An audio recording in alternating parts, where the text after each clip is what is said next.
Kan kami dari Tiga semua mahasiswa itu kesehatan seperti Surabaya.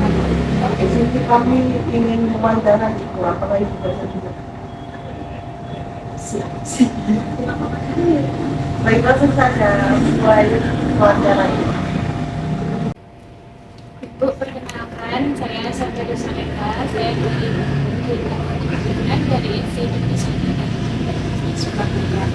Jadi saya akan melakukan wawancara untuk memenuhi tugas kewirausahaan. Apakah itu bersedia? Bersedia. Pertama, Ibu bisa perkenalan diri. Saya namanya Penny Rose, tapi sering dipanggil Rose. Saya pensiunan dari Puskesmas Kendoro. Pensiun saya sejak tahun 2006, 2009 tepat, 2009 ya. Terus saya mulai, jadi setelah pensiun saya buka praktek mandiri ya. Dari nol saya pindah ke sini kemarin. Jadi semuanya di Puskesmas Kandangan Kecamatan Gemudi. Jadi sampai sekarang sih. Apa alasan Ibu menjadi seorang Memang ada di keluarga yang sekolahnya di bidang kesehatan. Jadi saya tertarik lewat keluarga. Jadi saya masuk pas ada penerimaan sekolah bidan itu tahun 1971, tahun 71 itu saya masuk pendidikan bidan. Selesai dari situ saya ditempatkan di Kabupaten Sanggit Talau. Jadi kita dulu itu dibiayai pemerintah. Jadi setelah lulus saya ditaruh di Kabupaten Sanggit Talau. Itu perbatasan dengan Filipina. Ya kebetulan ya itu senangnya saya tertarik ya masuk ke pendidikan bidan ini karena di keluarga saya. Awalnya dari keluarga ada beberapa yang lulusan dari kesehatan. Jadi iya, akhirnya jadi penuh lah menurun. Jadi senang ya itu senang dengan kegiatan keluarga itu, akhirnya ya ikut terjun di kesehatan. Baik sekarang.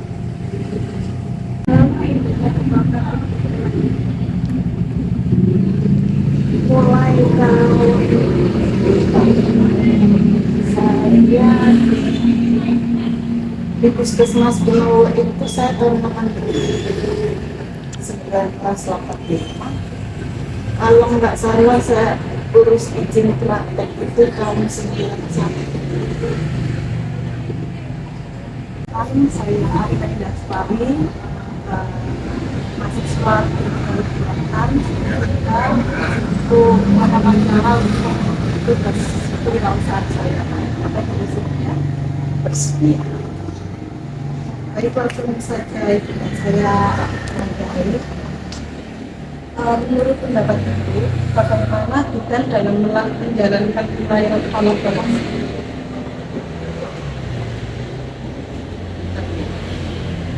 Kalau kita bidan ya, kita kan melayani masyarakat. Jadi tidak hanya persalinan, ya antai, imunisasi, KB. kita butuh tempatnya. Kalau misalnya begini ya, eh, kita sasarannya kita balita dulu. Balita itu mulai 0 sampai 5 tahun. Di situ ada imunisasi, ada balita yang kurang gizi,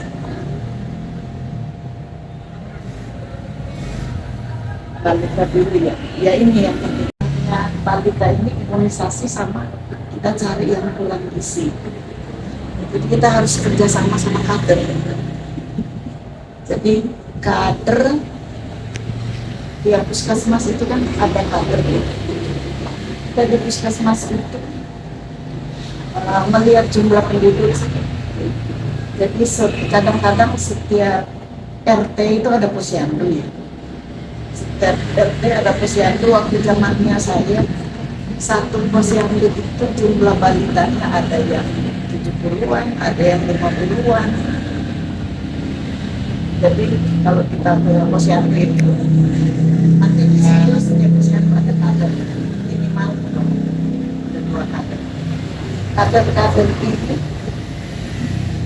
kita manfaatkan untuk mendata yang bayi sama yang bayi ya balita untuk imunisasi, terus yang gizi. Jadi lewat kader ini kita kan bisa dapat data ya, baru nanti kita timbang setiap bulan kan kita nanti nemu. Misalnya sekarang kita timbang balita, nanti kita nemu ada yang berat badannya normal, ada yang kurang. Itu nanti kader juga jadi jadi nambah kerjaan. Mereka harus pantau hari-harinya, mereka makan apa. Tapi nanti dari puskesmas kan yang kasih saran, gizinya gini, terus makannya gini. Ada nanti petugas gizi. Jadi kalau kita sudah ke posyandu itu kita kerjasama sama petugas gizi. Terus kantor petugas gizi sama kelurahan. Jadi kelurahan ini harus tahu di kalau satu kelurahan itu kan bisa sampai 10 sampai 15 posyandu ya. Lah, dari sekian posyandu itu misalnya 15 posyandu, jumlah balitanya ada 8. Nanti dipilah-pilah lagi yang normalnya berapa, yang berat badannya kurang itu berapa. Baru itu nanti lurah harus tahu, lurah DKK harus tahu sama kader ya. Kalau di lingkungan kelurahan sama posyandu, baru nanti dari puskesmas kita perawat sama petugas gizi kita yang pantau mereka, ya pantau bareng-bareng kelurahan dengan kader atau anak-anak yang kurang gizi yang belum imunisasi. Jadi kader itu dikasih ilmu juga gitu. Makanya ada pelatihan kader. Kerjaannya banyak loh kader itu. Iya. Belum lagi urusan seperti itu. Jadi kalau sudah urusan imunisasi balita mereka itu yang Ada keluarga selanjutnya siapa saja pihak yang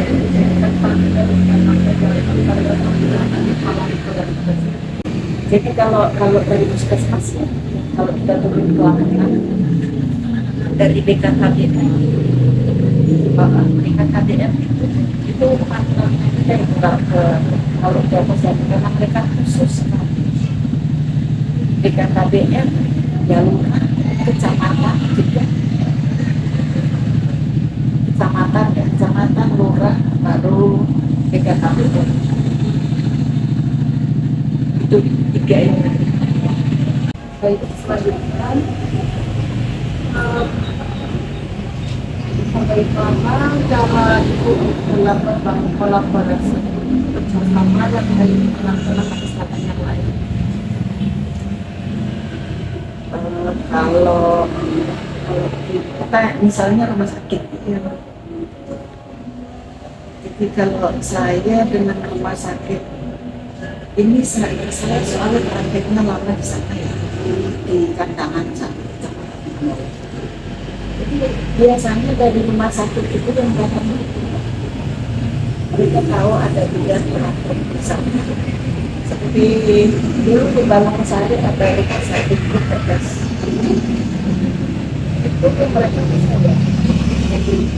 Jadi dari rumah sakitnya kayak yang saya tahu dari ITS, terus Uji Rahayu, terus kalau RSI sih dari kita sih Benowo.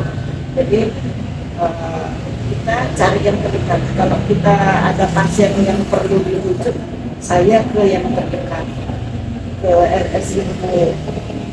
Jadi kadang ditelepon ambulannya Mbak.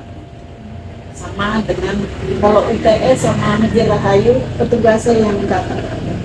Maksudnya mereka yang datang ke kita ngajak kolaborasi, ngajak kerjasama. Jadi kalau di daerah saya yang kerjasama dengan kita itu rumah sakit UTS, tapi sekarang udah tutup ya. Rumah sakit UTS, terus Uji Rahayu, terus RSI sama juga tempat. Jadi kita misalnya ada pasien ya, pasien harus dirujuk, kita tinggal telepon, nanti mereka yang datang ambulan.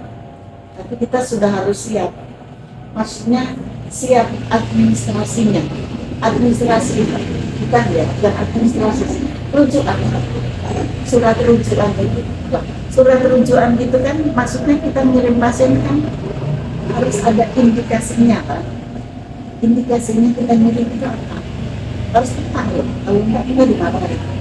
Nah itulah gunanya kita yang praktek swasta itu ada pelatihan dari dinas kesehatan kota, terus ada pertemuan dengan opsi. Karena kita kalau kirim pasien harus tepat. Misalnya kita kirim pasien yang harus di sesar, itu harus tepat ya. Kita benar-benar dia harus tepat. Apakah Anda memiliki rencana pengembangan usaha? Sebenarnya saya menulis di dalam tetap punya masalahnya. Saya udah pernah ditawari BRI, saya udah diajak untuk kerja sama. Itu waktu saya praktek di Benowo. Jadi ceritanya gitu, saya praktek di Benowo itu dulu belum ada BRI. Saya setelah ada BRI itu masih cabang unit BRI ini di Benowo.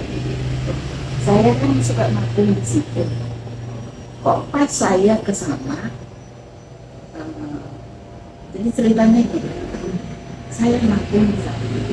Dari sini karena saya berpraktek di sana, saya makan di sana. Pas saya ke sana, saya ketemu pasien saya di BRI situ. Ketemu pasien saya kok di dalam ruangan dengan BRI. Kalau BRI-nya soalnya saya udah kenal karena dia dari sini dulu, jadi saya ngakuin dia udah tahu. Pas pindah sana, saya tahu pas ada pasien di situ. Nah kita ini jadi orang lain. Mungkin dia ngomong-ngomong sama pasien itu, soalnya daerah sama saya bisa bantu benar ya. Maksud saya yang praktek di sana, kayaknya masih saya sih. Jadi orang di sana masih kenal saya. Kebetulan juga kan puskesmas kan daerah situ, wilayah situ. Jadi tahu saya. Yang saya kaget kepala BRI ketika sampai ingat saya namanya Pak Rahman, itu ke puskesmas. Saya kan puskesmas kan sebelah saya pindah dari kontrak itu, dulu saya kontrak di situ, saya pindah ke diizinkan tinggal di Universitas juga. Saya didatangi kepala BRI itu 2005. Datang ke itu ya, ke fakultas. Saya ditawari kerja sama. Tapi syaratnya saya harus pulang. Saya tak tinggal lah. Saya cuma punya 60. Saya ditawari kalau punya lahan, kita kerja sama. Saya kalau punya lahan, sampai sekarang saya masih nyesel. Nyesel karena nggak punya lahan. Seandainya saya punya lahan, saya udah punya rumah bersama. Ya kerja sama dia. Memang ditawari. Jadi mereka yang bangun, saya yang isi. Maksud saya, kalau untuk misinya kan kita udah tahu memang kerjaan. Saya harus punya dokter spesialis kan. Misinya satu-satu. Kalau itu kan kita udah orang yang melatih kita terus dokter spesialis. Jadi maksudnya kalau untuk tenaga kesehatan dari kita itu udah jalannya memang sudah ada. Masalahnya saya nggak ada. Kan bisa berikan pesan dan pesan Ibu Islam menjalankan pesan apa? Pesan saya kita sebenarnya ya semakin kita sering melayani pasien, sebenarnya pekerjaan kita itu semakin kita cintai. Iya, saya merasakan itu karena kalau kita melayani pasien itu merasa puas, tergantung anak kita, tergantung banyak pelayanan. Makanya ya itu. Kita kalau nongol pasien itu harus benar-benar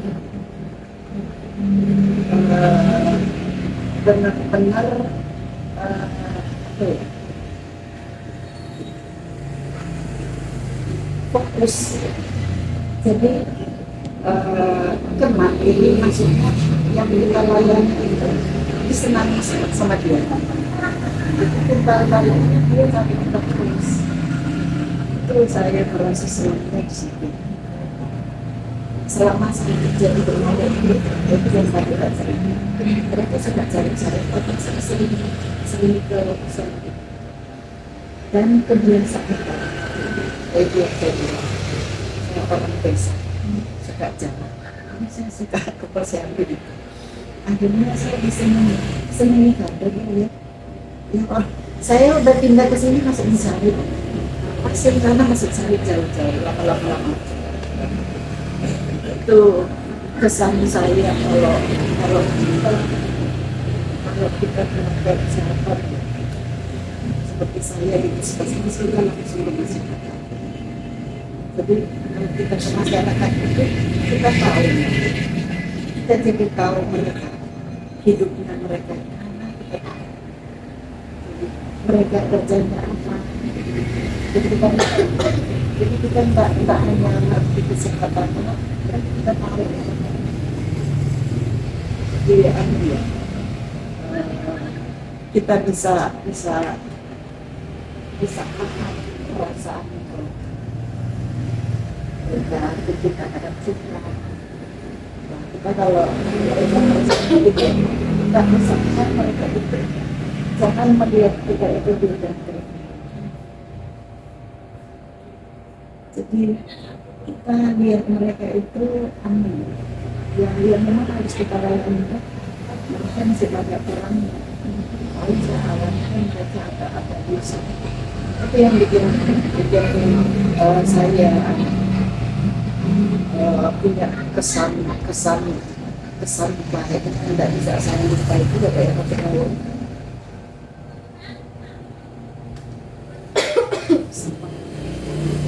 Jadi pesan saya kalau nanti Mbak siapa namanya? Arin, dan Mbak Arin, Mbak Arina sama Mbak Sufi kita jadi yang jadi benar-benar belajar karena kita nantinya yang kita pelajari itu manusia. Jadi maksudnya kita pelajari kesehatan terutama kan kita kalau tidak berhasil kita harus benar-benar belajar. Pengalaman saya soalnya berat tuh jadi budak itu zaman saya sambil dulu belum ada Indonesia sambil belajar terus belajarnya itu kita dibiayai jadi kita belajarnya itu benar-benar fokus waktu belajar malam itu jam 7 malam kita sudah belajar itu akses sampai jam 9. Setelah jam 9 kita harus tidur itu diambil juga itu diawasi. Pagi harus bangun karena di asrama harus bangun karena nanti yang mati baru belajarnya itu kalau kita belajarnya yang hasilnya itu yang dokter. Terus kalau dokter yang kasih pelajaran ke kita kan ngomongnya cepat. Jadi kalau ujian zaman dulu kan kita belum ada buku-buku ya. Iya benar belum buku-buku kasih baru kita cari jadi kita dengar zaman saya dulu. Jadi waktu awal-awal kita sekolah ini nilainya ada yang 1, ada yang 3. Jadi benar-benar kita itu dibantu.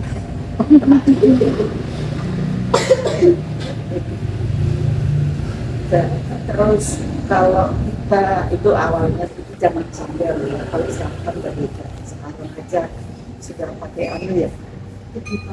Iya, sudah tahun kita tinggal dari mana. Maksud saya cuma pesan saja. Kalau kita sudah belajar jadi benar-benar ini beda dengan kita hidup di kantor 8 tahun. Kita ini langsung tangani pasien, kita langsung tangani pasien. Jadi kita langsung berhadapan-hadapan dengan pasien. Terus harus sering, kalau sekarang tidak ada pasien, sering belajar. Maksudnya selain dapat pelajaran dari kampus kan banyak yang juga bisa misalnya ada pelatihan apa ya lebih bagus walaupun masih ada ya masih di tahap belajar belum selesai tapi sudah boleh sekarang tahu seperti saya bilang tadi ada pelatihan pemasangan pelepasan IUD pemasakan implan, maksudnya untuk pengetahuan dulu ya, ternyata memang harus ada peningkatan ya. Jadi enggak, jadi kita setelah diberikan itu belajar ya. Tapi waktu itu kita segera melakukan belajar. Dan itu nantinya dengan praktik. Dan pelatihan itu sudah dilakukan.